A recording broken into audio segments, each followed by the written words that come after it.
ಎಲ್ಲರಿಗೂ ನಮಸ್ಕಾರ. ನನ್ನ ಯೂಟ್ಯೂಬ್ ಚಾನಲ್ಗೆ ಸ್ವಾಗತ. ವಿದ್ಯಾರ್ಥಿಗಳೇ, ಇವತ್ತಿನ ವಿಡಿಯೋದಲ್ಲಿ ನಾನು ದ್ವಿತೀಯ ವರ್ಷದ BSc ಥರ್ಡ್ ಸೆಮಿಸ್ಟರ್ನ ಕನ್ನಡ ಪಠ್ಯಪುಸ್ತಕದಲ್ಲಿರುವಂತಹ BGL ಸ್ವಾಮಿ ಅವರು ಬರೆದಂತಹ ನೀಟಂ ಅನ್ನುವಂತಹ ಪಾಠದ ಪ್ರಶ್ನೋತ್ತರಗಳನ್ನು ಹಾಕ್ತಾ ಇದ್ದೇನೆ ವಿದ್ಯಾರ್ಥಿಗಳೇ. ಮೊದಲಿಗೆ ನಾವು 8 ಅಂಕದ ಪ್ರಶ್ನೆಗಳನ್ನು ಗಮನಿಸ್ತಾ ಹೋಗೋಣ. ಮೊದಲ ಪ್ರಶ್ನೆ, BGL ಸ್ವಾಮಿ ಅವರ ನೀಟಂ ಸಸ್ಯದ ಹುಡುಕಾಟದ ಬಗೆಯನ್ನು ವಿವರಿಸಿ. ಉತ್ತರ ನೋಡಿ. BGL ಸ್ವಾಮಿ ಇವರು ಮೊದಲನೆಯ ಸಲ ನೀಟಮನ್ನು ನಿಜವಾದ ವಾತಾವರಣದಲ್ಲಿ ಕಂಡದ್ದು ಕಾಲೇಜಿನಲ್ಲಿ ಓದುತ್ತಿದ್ದಾಗಂತೆ.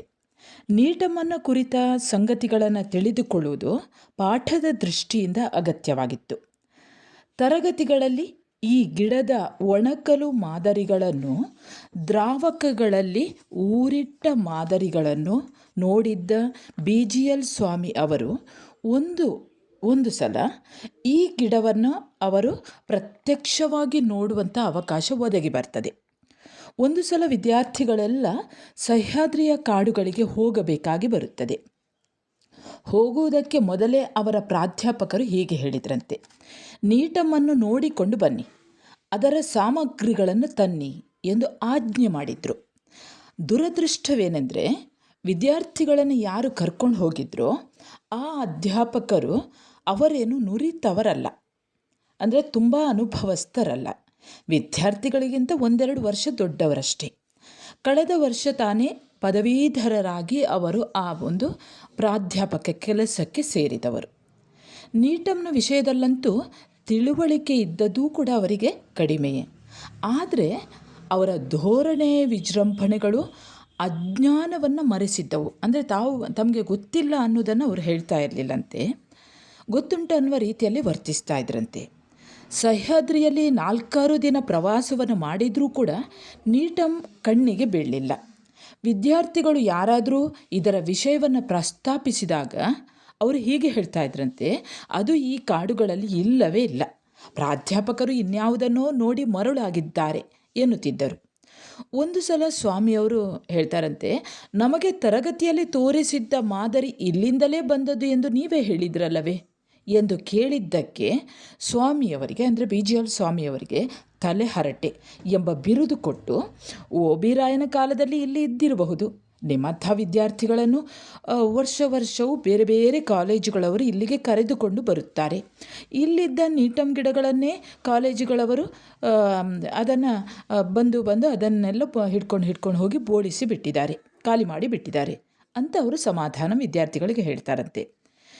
ಈ ಬದಲನ್ನು ಧೈರ್ಯವಾಗಿ ಹೇಳಿಬಿಟ್ಟರಾದರೂ ಒಳಗೊಳಗೆ ಹೆದರಿಕೆ. ನೀಟಮನ್ನು ವಿದ್ಯಾರ್ಥಿಗಳಿಗೆ ತೋರಿಸಿದ್ರೂ ಕೂಡ ಅದರ ಸಾಮಗ್ರಿಗಳನ್ನು ಸಂಗ್ರಹಿಸಿಕೊಂಡು ಹೋಗದೇ ಇದ್ದರೆ, ಹಾಗೆ ಹಿಂತಿರುಗಿ ಹೋದರೆ ಆ ಪ್ರಾಧ್ಯಾಪಕರ ಕೋಪಾಗ್ನಿಕುಂಡದಲ್ಲಿ ಬೀಳುವಂಥ ಭಯ ಅವರಿಗಿತ್ತು. ಅಧ್ಯಾಪಕರಿಬ್ಬರೂ ಅದೇನೋ ರಹಸ್ಯವನ್ನು ಮಾತನಾಡಿಕೊಂಡು, ಇಲ್ಲಿ ನೀಟಂ ಇಲ್ಲ ಎಂಬುದೇನೋ ನಮಗೆ ಖಚಿತವಾಗಿದೆ, ಆದರೆ ನಾಳೆ ಬೆಳಗ್ಗಿನಿಂದ ಸಂಜೆಯವರೆಗೂ ಇದಕ್ಕಾಗಿ ತಿರುಗಿ ಹುಡುಕಿ ನೋಡಿಬಿಡೋಣ ಎಂದರು. ದಿನಪೂರ್ತಿ ಕಾಡಿನಲ್ಲಿ ಇರಬೇಕಾದ ಸಂದರ್ಭವಾದ್ದರಿಂದ ಹುಳಿಯನ್ನು, ಮೊಸರನ್ನಗಳ ಬುತ್ತಿಯನ್ನು ಕಟ್ಟಿಸಿಕೊಂಡು ಬಿಡದಿಯಿಂದ ಹೊರಟರು. ಮಧ್ಯಾಹ್ನ 2 ಗಂಟೆಯವರೆಗೂ ಆ ಶೋಲೆಯಲ್ಲಿ 5-6 ಮೈಲಿ ಅಲೆದದ್ದಾಯಿತು. ನೀಟಂ ಸಿಗಲಿಲ್ಲ. ಕೊನೆಗೆ ಒಂದು ದೊಡ್ಡ ಮರದ ಅಡಿಯಲ್ಲಿ ಕುಳಿತು ಬುತ್ತಿಯನ್ನು ಕೂಡ ಖಾಲಿ ಮಾಡಿದ್ದಾಯಿತು. ನೀಟಮನ್ನು, ಪ್ರಾಧ್ಯಾಪಕರನ್ನು, BSc ತರಗತಿಯ ಪಾಠ ಪ್ರವಚನಗಳಲ್ಲಿ ನೀಟಮನ್ನು ಇರುಕಿಸಿದ್ದ ಮುದಿಗೂಬೆಗಳನ್ನು ಬಾಯಾರೆ ಬೈಯುತ್ತಾ ವಿಶ್ರಾಂತಿ ಪಡೆಯುತ್ತಿದ್ದಾಗ ಅವರೆಲ್ಲ ನೆಲದ ಮೇಲೆ ಕೈಯಾಡಿಸ್ತಿದ್ದರು. ಯಾವುದೋ ಬೀಜಗಳು ಕೈಗೆ ಸಿಕ್ಕಿದವು. ಮುಟ್ಟಿದೊಡನೆಯೇ ಅಂಟು ದ್ರವ ಮೆತ್ತಿಕೊಂಡಿತು. ಥು ಎಂದು ಬಿಸಾಡಿದರು. ಉದುರಿದ್ದ ಎಲೆಗಳನ್ನು ತೆಗೆದುಕೊಂಡು ಅದರ ಮೈ ಸವರಿ ಪೀಪಿಯಂತೆ ಸುರುಳಿ ಸುತ್ತಿ ಊದಿ ಆನಂದಪಟ್ಟು ಎಲೆಯನ್ನು ಬಿಸಾಡಿದರು.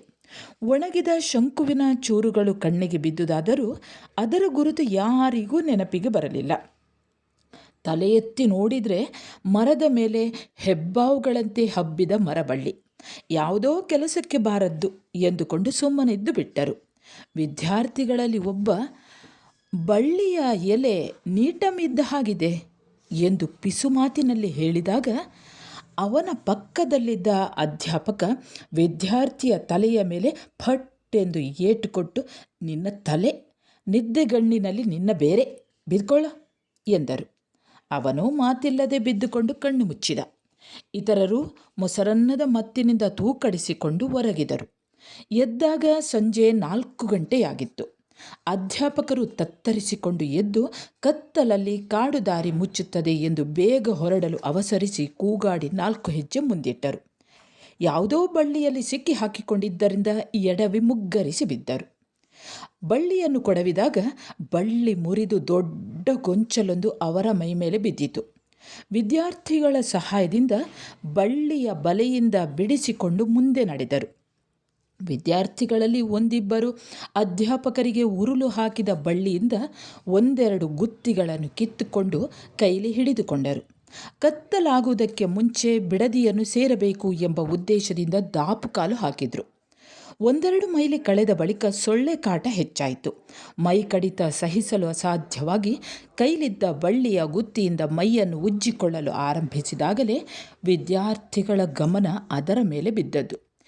ಎಲೆ, ಬೀಜ, ಶಂಕು ಎಲ್ಲವೂ ಒಟ್ಟಾಗಿ ಆ ಗುತ್ತಿಗಳಲ್ಲಿ ಇದ್ದವು. ಅಧ್ಯಾಪಕರಿಗೆ ತೋರಿಸಿದರು. ಅವರು ಕಕ್ಕಾಬಿಕ್ಕಿಯಾಗಿ, ಎಲ್ಲಿತ್ತು, ಇದೇ ನೀಟಂ ಎಂದು ಕೂಗಾಡಿ ವಿದ್ಯಾರ್ಥಿಗಳ ಕೈಯಿಂದ ಗುತ್ತಿಗಳನ್ನು ಬಲಾತ್ಕಾರವಾಗಿ ಕಿತ್ತುಕೊಂಡು, ಎಲ್ಲರೂ ನೋಡಿ, ಇದೇ ನೀಟಂ ಎಂದು ತಮ್ಮ ಚೀಲಗಳಲ್ಲಿ ತುರುಕಿಸಿಕೊಂಡರು. ವಿದ್ಯಾರ್ಥಿಗಳನ್ನು, ಏನು ಅಯೋಗ್ಯರಯ್ಯ ನೀವು, ಎಲ್ಲರಯ್ಯ ಕಿತ್ತುಕೊಂಡಿರಿ, ಸರಿಯಾಗಿ ಹೇಳದೆ ಹೋದರೆ ಪ್ರಾಧ್ಯಾಪಕರಿಂದ ದೂರು ಹೇಳುತ್ತೇವೆ ಎಂದು ಮೂದಲಿಸಿದರು. ವಿದ್ಯಾರ್ಥಿಗಳು ಸ್ವಲ್ಪ ಹೆದರಿಕೆಯಿಂದ ಅಧ್ಯಾಪಕರ ಕಾಲಿಗೆ ಬಳ್ಳಿ ಸಿಕ್ಕಿಕೊಂಡಲ್ಲಿಯೇ ಕಿತ್ತುಕೊಂಡುದಾಗಿ ಹೇಳಿದರು. ತಿರುಗಿ ಆ ವಿದ್ಯಾರ್ಥಿಗಳನ್ನು ಅಯೋಗ್ಯರು ಎಂದು ಬೈದು ನೀಟಮನ್ನು ಗುರುತಿಸಲಾರದೆ ಹೋದುದಕ್ಕಾಗಿ ಹೀಯಾಳಿಸಿ ಪ್ರಾಧ್ಯಾಪಕರಿಗೆ ತಿಳಿಸುತ್ತೇವೆ ಎಂದು ಬೆದರಿಕೆ ಹಾಕಿ ಮುಂದೆ ನಡೆದರು. ವಿದ್ಯಾರ್ಥಿಗಳು ಪೆಚ್ಚಾಗಿ ಅವರ ಹಿಂದೆ ನಡೆದರು. ದಾರಿಯುದ್ದಕ್ಕೂ ಅಕ್ಕಪಕ್ಕದ ಮರಗಳ ಮೇಲೆಯೂ ನೀಟಂ ಯಥೇಚ್ಛವಾಗಿ ಹಬ್ಬಿದುದನ್ನು ಇಲ್ಲಿಂದ ಮುಂದೆ ಗಮನಿಸಿದರು. ಬಿಡದಿ ಸೇರುವವರೆಗೂ ಇದೇ ದೃಶ್ಯ. ರಾತ್ರಿ ಊಟ ಮಾಡುತ್ತಿದ್ದಾಗ ಈ ಕಾಡಿನಲ್ಲಿ ನೀಟಂ ಇಲ್ಲವೇ ಇಲ್ಲ ಎಂದು ಸಾಧಿಸಿದ್ದ ಅಧ್ಯಾಪಕರು ಈಗ ನೀಟಮನ್ನಾಗಲಿ ಮತ್ತಾವ ಗಿಡವನ್ನಾಗಲಿ ನೀವು ತರಗತಿಗಳಲ್ಲಿ ಕಲಿಯುವಾಗ ಗಿಡವನ್ನು ತುಂಡು ತುಂಡಾಗಿ ಅಭ್ಯಾಸ ಮಾಡುತ್ತೀರಿ. ಅವೆಲ್ಲವನ್ನು ಒಟ್ಟುಗೂಡಿಸಿದರೆ ಗಿಡದ ಸ್ವರೂಪ ಹೇಗಿರುತ್ತದೆ ಎಂಬುದನ್ನು ಊಹಿಸಿಕೊಳ್ಳಲಾರಿರಿ. ನಿಮಗೆ ಭಾವನಾ ಶಕ್ತಿ ಸ್ವಲ್ಪವೂ ಇಲ್ಲ. ಅದಕ್ಕೆ ನಿಮಗೆ ಈ ದಿನ ಫಜೀತಿಗೆ ಇಟ್ಟುಕೊಂಡಿತು. ಅಂತೂ ನಿಮಗೆ ಈಗ ನೀಟಮನ್ನು ತೋರಿಸಿಕೊಟ್ಟಿದ್ದೇವೆ, ಇನ್ನಾದರೂ ಶ್ರದ್ಧೆ ಇಟ್ಟು ಕಲಿತುಕೊಳ್ಳಿ ಎಂದು ಅಪ್ಪಣೆ ಕೊಡಿಸಿದರು. ವಿದ್ಯಾರ್ಥಿಗಳು ಒಬ್ಬರ ಮುಖವನ್ನು ಒಬ್ಬರು ನೋಡಿಕೊಂಡು ಸುಮ್ಮನಿದ್ದರು. ಇದು ಉತ್ತರ ವಿದ್ಯಾರ್ಥಿಗಳೇ. ಇನ್ನು 6 ಅಂಕದ ಪ್ರಶ್ನೋತ್ತರಗಳು ಈ ರೀತಿ ಇದೆ. ಬಹಳ ಸುಲಭ ಇದೆ. ಅದನ್ನು ನೀವೀಗ ಮೊದಲ ಪ್ರಶ್ನೆಯ ಉತ್ತರವನ್ನು ಕಲಿತುಕೊಂಡ್ರಿ ನೋಡಿ, ಅದೇ ಉತ್ತರವನ್ನು ಬರಿತಾ ಹೋಗ್ಬೋದು. ಈ ಪ್ರಶ್ನೆ ಹೀಗಿದೆ: ನೀಟಂ ಸಸ್ಯದ ಶೋಧನೆಯಲ್ಲಿ ಕಂಡುಬರುವ ಹಾಸ್ಯ ಪ್ರಜ್ಞೆ ಮತ್ತು ಸಸ್ಯಶಾಸ್ತ್ರದ ಜ್ಞಾನವನ್ನು ಕುರಿತು ಬರೆಯಿರಿ. ಉತ್ತರ ನೋಡಿ. ನೀಟಂ ಸಸ್ಯದ ಶೋಧನೆಯಲ್ಲಿ ಕಂಡುಬರುವಂತಹ ಹಾಸ್ಯ ಪ್ರಜ್ಞೆ ಮತ್ತು ಸಸ್ಯಶಾಸ್ತ್ರದ ಜ್ಞಾನವನ್ನು ಹೀಗೆ ಹೇಳಬಹುದು. ಕಳೆದ ವರ್ಷ ತಾನೇ ಪದವಿಯನ್ನು ಪಡೆದು ಅಧ್ಯಾಪಕರಾಗಿದ್ದು ಸಸ್ಯಶಾಸ್ತ್ರದಲ್ಲಿ ಅಷ್ಟೊಂದು ಜ್ಞಾನ ಸಂಪಾದಿಸಿಲ್ಲದ ಅಧ್ಯಾಪಕ ಮಹಾಶಯರು ಇಬ್ಬರ ಜ್ಞಾನವನ್ನು ಇಲ್ಲಿ ವಿಡಂಬಿಸುವ ತಿಳಿ ಹಾಸ್ಯ ಪ್ರಜ್ಞೆ ಮನೋಜ್ಞವಾಗಿದೆ. ನುರಿತವರಲ್ಲದ ಈ ಅಧ್ಯಾಪಕರ ಧೋರಣೆ ವಿಜೃಂಭಣೆಗಳು ಅಜ್ಞಾನವನ್ನು ಮೀರಿದ್ದವು. ಅವರು ಪಾಠ ಮಾಡುವಾಗ ಯಾವ ಶೋಲೆಯಲ್ಲಿ ನೀಟಂ ಇದೆ ಎಂದು ಹೇಳುತ್ತಾರೋ ಅದೇ ಶೋಲೆಯಲ್ಲಿ ನೀಟಂ ಶೋಧಿಸಿ ತರಲು ಹಿರಿಯ ಪ್ರಾಧ್ಯಾಪಕರು ಹೇಳಿದಾಗ ಅವರಿಗೆ ನೀಟಂನ ಪರಿಚಯವೇ ಇರಲಿಲ್ಲ ಎಂಬುದರ ಸ್ಪಷ್ಟ ಅರಿವಾಗುತ್ತದೆ. ನೀಟಂ ಅವರ ಕಾಲಿಗೆ ಬೀಳುವಂತಾದರೂ ಅವರಿಗೆ ಅದೇ ನೀಟಂ ಎಂದು ಗುರುತಿಸಲಾಗುವುದಿಲ್ಲ. ನಂತರ ವಿದ್ಯಾರ್ಥಿಗಳೇ ಅದೇ ನೀಟಂ ಎಂದು ಗುರುತಿಸುವುದಕ್ಕೆ ಕಾರಣರಾದರೂ ಆ ಅಧ್ಯಾಪಕ ಮಹಾಶಯರು ಆ ವಿದ್ಯಾರ್ಥಿಗಳನ್ನೇ ಬೈದು ತಮ್ಮ ಸಸ್ಯಶಾಸ್ತ್ರದ ಅಜ್ಞಾನವನ್ನು ಮುಚ್ಚಿಕೊಂಡು ವಿಜೃಂಭಿಸ್ತಾರೆ. ತಮಗೆ ತಿಳಿದ ರೀತಿಯಲ್ಲಿ ವಾದಿಸ್ತಾರೆ. BGL ಸ್ವಾಮಿಯವರು ಇದನ್ನು ತಿಳಿಯಾದ ಹಾಸ್ಯ ಪ್ರಜ್ಞೆಯ ಹಿನ್ನೆಲೆಯಲ್ಲಿ ಸ್ವಾರಸ್ಯಪೂರ್ಣವಾಗಿ ನಮಗೆ ತಿಳಿಸಿದ್ದಾರೆ. ಇನ್ನು 2ನೇ ಪ್ರಶ್ನೆ: ನೀಟಂ ಸಸ್ಯದ ಪ್ರಯೋಜನಗಳನ್ನು ವಿವರಿಸಿರಿ. ಉತ್ತರ: ನೀಟಂ ಸಸ್ಯದ ಪ್ರಯೋಜನಗಳು. ಈ ನೀಟಂನ ತೊಗಟೆಯಿಂದ ನಾರು ತೆಗೆದು ಹಗ್ಗ ಮಾಡಬಹುದು. ಒಳ್ಳೆಯ ಗಟ್ಟಿಯಾದ ಹುರಿಯಾಗುತ್ತದೆ. ಸಣ್ಣ ಕೊಂಬೆ ಕಡ್ಡಿಗಳಿಂದ ಬಾಳಿಕೆ ಬರುವ ಮಕ್ಕರಿಗಳನ್ನು ಬಿಟ್ಟುಗಳನ್ನು ಹೆಣೆಯಬಹುದು. ಬೀಜದಿಂದ ಎಣ್ಣೆ ಹಿಂಡುತ್ತಾರೆ, ದೀಪ ಉರಿಸುತ್ತಾರೆ. ತಿನ್ನುವ ಪದಾರ್ಥಗಳನ್ನು ಕರಿಯಲು ಕೂಡ ಉಪಯೋಗಿಸುತ್ತಾರೆ. ವಾಯುರೋಗ ಪೀಡಿತರಿಗೆ ಅಂದರೆ ಗ್ಯಾಸ್ಟ್ರಿಕ್ ಇದ್ದವರಿಗೆ ಮಸಾಜ್ ಮಾಡಿಸಿಕೊಳ್ಳಲು ಈ ಎಣ್ಣೆ ಬಹಳ ಉಪಯೋಗವಾಗಿದೆ.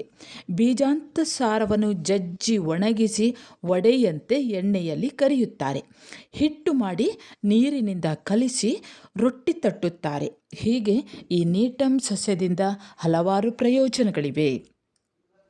ಇನ್ನು ಟಿಪ್ಪಣಿಗಳಲ್ಲಿ ನೀಟಮ್ ಅನ್ನುವಂಥದ್ದು ನೀಟಮ್ ಅಂತ ಕೊಡ್ತಾರೆ. ಅದನ್ನು ನೀವು ಈ ಎಲ್ಲ ಏನು ಪ್ರಶ್ನೆಗಳಿಗೆ ಉತ್ತರ ಹೇಳಿದ್ದೇನೋ ಅದರ ಹಿನ್ನೆಲೆಯಲ್ಲಿ ವಿವರಿಸ್ತಾ ಹೋಗ್ಬೋದು ವಿದ್ಯಾರ್ಥಿಗಳೇ. ಇನ್ನು 1 ಅಂಕದ ಪ್ರಶ್ನೋತ್ತರಗಳನ್ನು ಗಮನಿಸ್ತಾ ಹೋಗೋಣ. ಪ್ರಸ್ತುತ ಲೇಖನದ ಕರ್ತೃ ಯಾರು? ಉತ್ತರ: BGL ಸ್ವಾಮಿ. 2ನೇ ಪ್ರಶ್ನೆ: ಈ ಲೇಖನದ ತಿರುಳು ಏನು? ಉತ್ತರ: ನೀಟಂ ಸಸ್ಯದ ಸ್ವರೂಪ, ಹಿನ್ನೆಲೆ, ಅದರ ವೈದ್ಯಕೀಯ ಮಹತ್ವ ಹಾಗೂ ಪ್ರಯೋಜನ ಕುರಿತು ನಿರೂಪಣೆಯೇ ಪ್ರಸ್ತುತ ಲೇಖನದ ತಿರುಳು. 3ನೇ ಪ್ರಶ್ನೆ: ಮರ ಬಳ್ಳಿ ಯಾವ ವರ್ಗಕ್ಕೆ ಸೇರಿದ್ದು? ಉತ್ತರ: ನಗ್ನ ಬೀಜ ವರ್ಗಕ್ಕೆ ಸೇರಿದ್ದು. 4ನೇ ಪ್ರಶ್ನೆ: ನಿಯಮೋಲ್ಲಂಘನೆ ಮಾಡಿದ ಸಸ್ಯ ಯಾವುದು? ಉತ್ತರ: ನೀಟಂ. 5ನೇ ಪ್ರಶ್ನೆ: BGL ಸ್ವಾಮಿಯವರಿಗೆ ಯಾವುದರಲ್ಲಿ ಅಷ್ಟು ಕುತೂಹಲ ಇಲ್ಲ? ಉತ್ತರ: ನೀಟಂ ಸಸ್ಯದ ಐಹಿಕ ಪ್ರಯೋಜನಗಳಲ್ಲಿ ಅಷ್ಟು ಕುತೂಹಲ ಇಲ್ಲ.